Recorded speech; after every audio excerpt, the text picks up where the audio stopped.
भक्तों हरे कृष्णा। भक्तों आज हम सब श्रीमद् भगवत गीता यथारूप अध्याय 9 परम गुह्य ज्ञान भक्तों भगवान का परम गुह्य ज्ञान श्लोक नंबर भक्तों 26 पढ़ेंगे हम सब।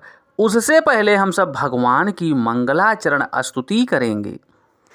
ओम अज्ञानतिमिरन्धस्य ज्ञानांजनशलाकया चक्षुर्मिलितं येन तस्मै श्रीगुरुवे नमः।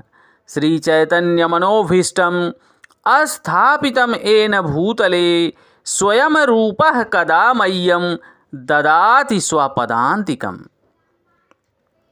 वन्देऽहं श्रीगुरुः श्रीयुतपदकमलं श्रीगुरून् वैष्णवश्च श्रीरूपं सागरजातं सहगण रघुनाथवन्दितं तं सजीवं साद्वैतं सावधूतं परिजनसहितं कृष्णचैतन्यदेवं श्रीराधाकृष्णपादान् सहगण ललिता श्रीविशाखान्वितांश्च च। हे कृष्ण करुणा सिंधु दीनबंधु जगतपते गोपेश गोपिका कांत राधा कांत नमस्तुते। तप्त कांचन गौरांगी राधा वृंदावनेश्वरी वृषभान सुते देवी प्रणममि हरिप्रिये। वाञ्छाकल्पतरुभ्यश्च कृपा सिन्धुभ्येव एव च पतितानां पावनेभ्यो वैष्णवेभ्यो नमो नमः। जय श्री कृष्ण चैतन्य प्रभु नित्यानंद श्री अद्वैत गदाधर श्री वसादि गौर भक्त वृंद। नमः ओम विष्णुपादाय कृष्ण पृष्ठाय भूतले श्रीमते भक्ति वेदांत स्वामिनि इति नामिने। नमस्ते सारस्वती देवी गौरवाणी प्रचारिणे निर्विशेष शून्यवादी पाश्चात देश तारिणे। नमो महावंदाय कृष्ण प्रेम प्रदायते कृष्ण कृष्णाय चैतन्य नामने गौरताविषे नमः। नमो ब्रह्मांडाय दावाय गौ ब्राह्मणाय हिताय च जगदधिताय कृष्णाय गोविंदाय नमो नमः। हरे कृष्णा कृष्ण कृष्ण हरे हरे हरे रामा राम राम हरे हरे।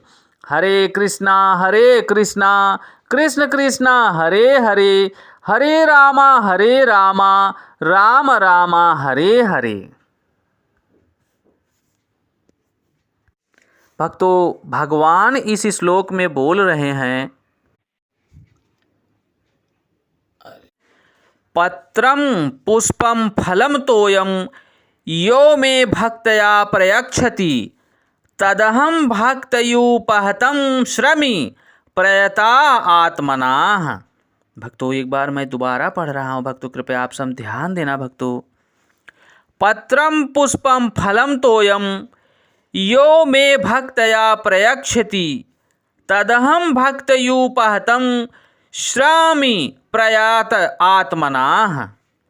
भक्तों यहाँ भगवान स्पष्ट कर रहे हैं, कृपया आप सब ध्यान देना। यदि कोई प्रेम से तथा भक्ति के साथ मुझे पत्र पुष्प फल या जल प्रदान करता है तो मैं उसे स्वीकार करता हूँ। भक्तों देखो भगवान यहाँ बोल रहे हैं कि गरीब से गरीब व्यक्ति भी अगर प्रेम से, यदि कोई प्रेम से तथा भक्ति के साथ, भगवान यहाँ स्पष्ट कर रहे हैं भक्तों कि यदि कोई प्रेम से तथा भक्ति के साथ मुझे पत्र, तुलसी दल का पत्र भक्तों, पुष्प फूल फल या जल प्रदान करता है तो मैं उसे स्वीकार करता हूँ। भक्तों यहाँ जगत गुरु स्वामी श्रील प्रभुपाद स्पष्ट कर रहे हैं भक्तों, कृपया आप सब ध्यान दीजिएगा।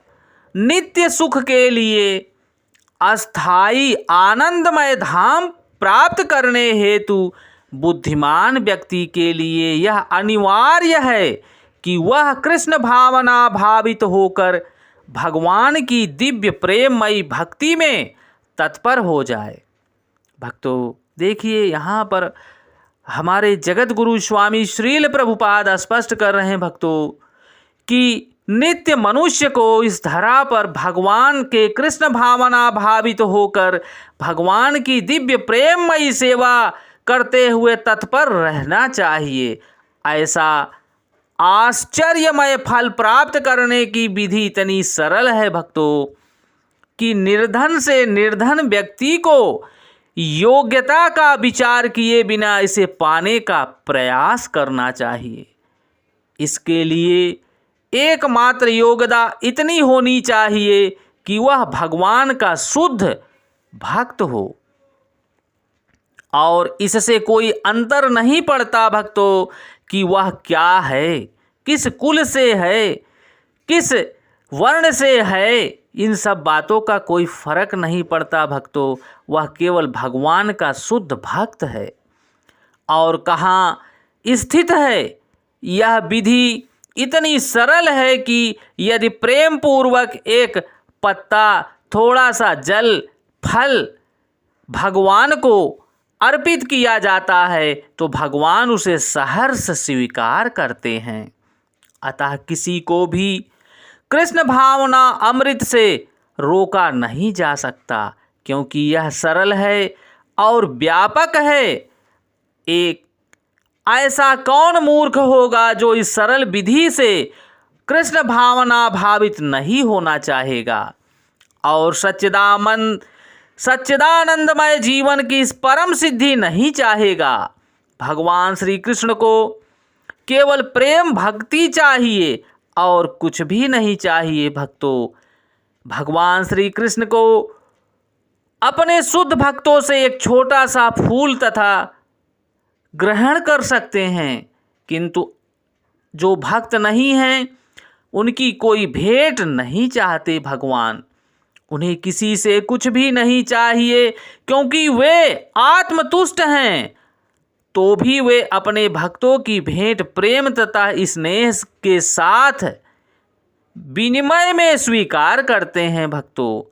प्रेम पूर्वक अगर कोई भक्त उन्हें स्नेह से कोई पत्र, पुष्प, फूल या फल या सहर्ष जो हो सकता है उसकी भक्ति से वो भगवान को भेंट करता है, भगवान उसे सहर्ष स्वीकार करते हैं।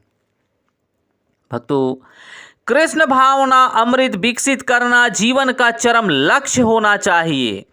इस श्लोक में भक्ति शब्द का उल्लेख 2 बार हुआ है भक्तों।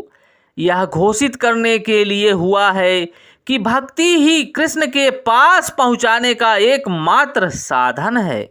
किसी अन्य शर्त से तथा ब्राह्मण, विद्वान, धनी या महान विचारक होने से भगवान श्री कृष्ण की प्रकार कोई भेंट लेने को तैयार नहीं होते भक्तों। भगवान किसी प्रकार से, चाहे वह ब्राह्मण हो, चाहे विद्वान हो, चाहे धनी हो, चाहे उच्च कुल का हो, भक्तों भगवान केवल अपने शुद्ध भक्तों की ही भेंट स्वीकार करते हैं। भक्ति ही मूल सिद्धांत है भक्तों, जिसके बिना वे किसी से कुछ भी नहीं लेने को प्राप्त होते हैं। केवल भक्ति शुद्ध भक्तों की अहेतुकी कृपा यह शाश्वत विधि है। यह परम ब्रह्म की सेवा में प्रत्यक्ष कर्म है। यह बतलाकर कि वे ही एकमात्र भोक्ता हैं, आदि स्वामी हैं, समस्त यज्ञों के भोक्ता हैं, जो समस्त यज्ञों के भेंट को वास्तविक लक्ष्य स्वीकार करते हैं। अब भगवान कृष्ण बताते हैं कि वे किस प्रकार की भेंट पसंद करते हैं, भक्तों सहर्ष स्वीकार करते हैं। यदि कोई शुद्ध होने तथा जीवन के लक्ष्य तक पहुंचने के उद्देश्य से भगवत भक्ति करना चाहता है, उसे चाहिए कि वह पता करे कि भगवान उससे क्या चाहते हैं। कृष्ण प्रेम करने वाला उन्हें उनकी इच्छित वस्तु देगा और कोई ऐसी वस्तु भेंट नहीं करेगा जिसकी उन्हें इच्छा ना हो या उन्होंने ना मांगी हो। इस प्रकार कृष्ण को मांस, मछली तथा अंडे का भेंट नहीं किया जाता भक्तों। भगवान इसे स्वीकार नहीं करते। यदि उन्हें इन वस्तुओं की इच्छा होती तो वे इनका उल्लेख करते। उल्टे वे स्पष्ट आदेश देते हैं कि उन्हें पत्र, पुष्प, जल तथा फल अर्पित किए जाएं तो वे इसे स्वीकार करेंगे। अतः हमें यह समझना चाहिए कि वे मांस, मछली तथा अंडे स्वीकार नहीं करेंगे और ना ही हम सब मनुष्य को ऐसा कभी सोचना चाहिए, ना ऐसा करना चाहिए। साग, सब्जी, अन्न, फल, दूध तथा जल ये ही मनुष्य के उचित भोजन हैं और भगवान श्री कृष्ण भी इन्हीं का आदेश दिया है। इसके अतिरिक्त हम जो भी खाते हों वह उन्हें अर्पित नहीं किया जा सकता, क्योंकि वे उसे ग्रहण नहीं करेंगे। यदि हम ऐसा भोजन उन्हें अर्पित करेंगे तो हम प्रेम भक्ति नहीं कर सकेंगे।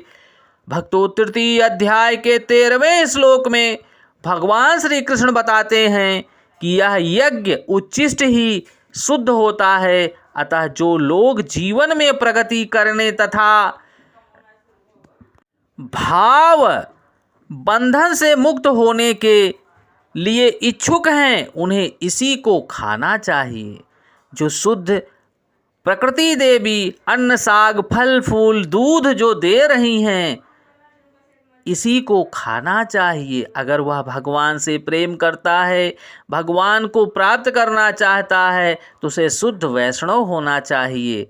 उसी श्लोक में यह भी बताते हैं कि जो लोग अपने भोजन को अर्पित नहीं करते वे पाप भक्षण करते हैं। भक्तों, जो लोग बिना भगवान को अर्पित किए हुए भोजन को ग्रहण करते हैं या भगवान का नाम स्मरण किए बिना भोजन करते हैं वह पाप भक्षण करते, यानी वह पाप खाते हैं। दूसरे शब्दों में भक्तों, उनका प्रत्येक कौर, जो प्रत्येक निवाला इस संसार के जटिल में उन्हें बांधने वाला होता है। अच्छा सरल शाकाहारी भोजन बनाकर उसे भगवान कृष्ण को, भगवान श्री कृष्ण के विग्रह या अर्च विग्रह या चित्र के समक्ष रख कर अर्पित करके भगवान से नतमस्तक होकर हमें भेंट करनी चाहिए कि हे प्रभु इसे सहर्ष स्वीकार करें। हमें प्रार्थना करना चाहिए। हम बद्ध मनुष्य जीव अपने जीवन में निरंतर प्रगति करते हैं, उसका शरीर शुद्ध हो जाता है भक्तों, क्योंकि वह भगवान का शुद्ध प्रसाद ग्रहण करता है। मस्तिष्क के श्रेष्ठ तंतु उत्पन्न होते हैं जिससे शुद्ध चिंतन हो पाता है। सबसे बड़ी बात तो यह है भक्तों कि यह समर्पण अत्यंत प्रेम पूर्वक करना चाहिए। भगवान श्री कृष्ण को किसी तरह के भोजन की आवश्यकता नहीं रहती, क्योंकि उनके पास सब कुछ है। वह परमपिता परमेश्वर सभी कारणों के कारण भगवान श्री कृष्ण हैं भक्तों। किंतु यदि कोई उन्हें इस प्रकार प्रसन्न करना चाहता है तो वे इस भेंट को स्वीकार करते हैं। भोजन बनाने वाले, सेवा करने वाले तथा भेंट करने वाले सबसे मुख्य बात रहती है वह कि कृष्ण के प्रेम वश कर्म करना भक्तों, भगवान से प्रेम पूर्वक कर्म करना। वे मायावादी चिंतक भगवत गीता के श्लोक का अर्थ नहीं समझ सकेंगे भक्तों, जो यह मानकर चलते हैं कि परम ब्रह्म इंद्रिय रहित हैं। उनके लिए यह तो रूपक है या भगवत गीता के उद्घोष भगवान श्री कृष्ण मानवी चित्र का प्रमाण है। किंतु वास्तविक सत्य तो यह है भक्तों कि भगवान श्री कृष्ण इंद्रियों से युक्त हैं और यह कहा गया है कि उनकी इंद्रियां परस्पर परिवर्तनशील हैं। दूसरे शब्दों में एक इंद्री दूसरी इंद्री का कार्य कर सकती है। कृष्ण को परम ब्रह्म कहने का आशय यही है। इंद्रिय रहित होने पर उन्हें समस्त ऐश्वर्यों से युक्त नहीं माना जा सकता। 7वें अध्याय में भी भगवान श्री कृष्ण ने बतलाया है भक्तों कि प्रकृति के गर्भ में जीवों को स्थापित करते हैं, इसे वे प्रकृति पर दृष्टिपात करके करते हैं। यह यहाँ पर भी भक्तों द्वारा भोजन अर्पित करते हुए भक्तों का प्रेम पूर्ण शब्द सुनना भगवान श्री कृष्ण के द्वारा भोजन कराने वाले तथा उसके स्वाद लेने के लिए ही समरूप है। इस बात पर इसलिए बल देना होगा भक्तों, क्योंकि अपनी सर्वोच्च स्थिति के कारण उनका सुनना उनके भोजन करने तथा स्वाद ग्रहण करने के लिए समरूप है। केवल भक्त ही बिना तर्क यह समझ सकता है कि परम ब्रह्म भोजन कर सकते हैं और उसका स्वाद भी ले सकते हैं। भक्तों, भगवान ने पहले ही स्मरण कर दिया है, पहले ही हम सबको स्पष्ट कर दिया है कि यदि कोई प्रेम पूर्वक तथा भक्ति के साथ मुझे पत्र, पुष्प, फल या जल प्रदान करता है तो मैं उसे सहर्ष स्वीकार करता हूँ। भक्तों, यहाँ पर भी भगवान देखो 7वें अध्याय में भी भगवान ने यही बात कही है कि जो भक्त प्रेम पूर्वक शब्द, प्रेम पूर्वक विनती करके प्रेम पूर्वक मेरा शुद्ध भक्त है, मुझे भोजन अर्पित करता है, मैं उसे सहर्ष स्वीकार करता हूँ, उसका स्वाद लेता हूँ और उसे ग्रहण करता हूँ। भक्तों, भगवान ने 3 अध्याय में भी देखो 13वें श्लोक में भी बताते हैं कि यह जो भी संसार के सारे यज्ञ हैं वह सब भगवान को ही प्राप्त होता है। लेकिन भक्तों, अगर भगवान को सीधे यज्ञ दिया जाता है तो भगवान सीधे प्राप्त करते हैं, और हम अगर देवताओं के माध्यम से यज्ञ करते हैं तो भगवान को देवता लोग उस यज्ञ को स्वीकार ना करके भगवान को भेंट करते हैं। भक्तों, हम सबको चाहिए कि भगवान को सीधे प्रेममयी शुद्ध भक्ति के साथ भगवान को हमें शुद्ध प्रसाद, शुद्ध भोजन अर्पित करना चाहिए और भगवान से विनती करनी चाहिए कि हे प्रभु, हम आपके दास हैं, दासस्व के दास हैं, जो भी हमसे यथाशक्ति हो सकती है आप उसे ग्रहण कीजिए, इसे सहर्ष स्वीकार करें प्रभु और हम पर कृपा करें प्रभु, अपने चरणों में स्थान दें प्रभु। भक्तों, यह भगवान की शुद्ध भगवत वाणी है, आप अपने जीवन में आप सब धारण कीजिए और बद्ध मनुष्य जीवों तक पहुँचाने की कृपा कीजिए। भक्तों, जय श्री कृष्णा।